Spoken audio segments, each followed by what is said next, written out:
come with me to visit Mountain View Cemetery in Oakland, California.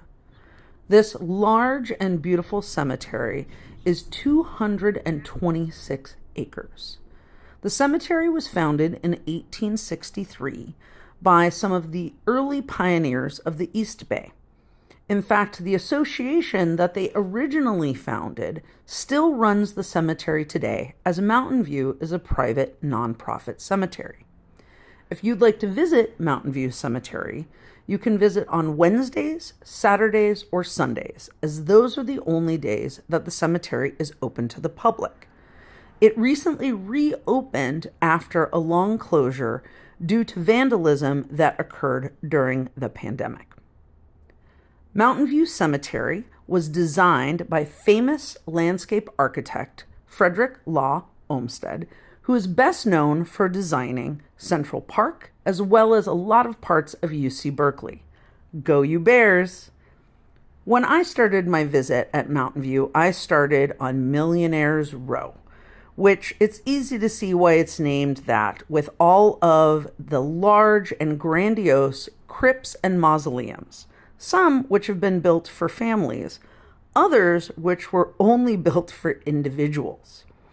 But a big draw for many elite Californians was not only the reputation that Olmsted had in designing beautiful spaces that connected the human soul with nature, but the fact that these deceased millionaires have some of the best views in the city, as from Millionaires Row you can see across the bay to the San Francisco skyline. But trust me, you can spend hours and hours looking at these mausoleums and crypts with all their incredible details and symbolism. They are rich in history.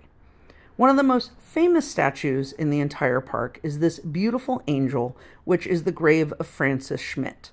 Frances died after a bout of acute appendicitis, and this monument was erected by her father, who is in deep mourning. Now, one of the more famous names that you'll definitely know here in Mountain View Cemetery is that of chocolatier Ghirardelli. Yes, that Ghirardelli. The same Ghirardelli the square is named after, and the same Ghirardelli whose chocolate squares you've also probably enjoyed. But the Ghirardelli Mausoleum comes with some lore. As you can see here, the Ghirardelli Mausoleum is quite large, but originally the Ghirardelli family plot was next door at St. Mary's Catholic Cemetery.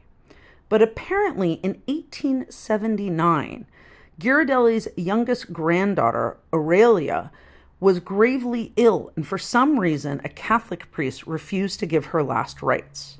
So Ghirardelli turned his back on the Catholic Church and built this mausoleum and Mountain View Cemetery. Not only did he build this mausoleum at Mountain View Cemetery, which also features the ultimate rebuttal to the Catholic Church by having a Masonic symbol on it, since historically the Catholic Church and the Masons have been at odds. But it is said that Ghirardelli and his son went in the night over to St. Mary's and took the bodies of the family members who had already been interned there and moved them over to this mausoleum. This upside down torch represents the eternal flame of life going out. It also has the symbolism of this beautiful wreath, which is a wreath of remembrance and triumph over death. And you can see these beautiful, elaborate doors that say Ghirardelli above them and the Masonic symbol just above that. And as this final monument says, when you go to Mountain View, take the scenic route.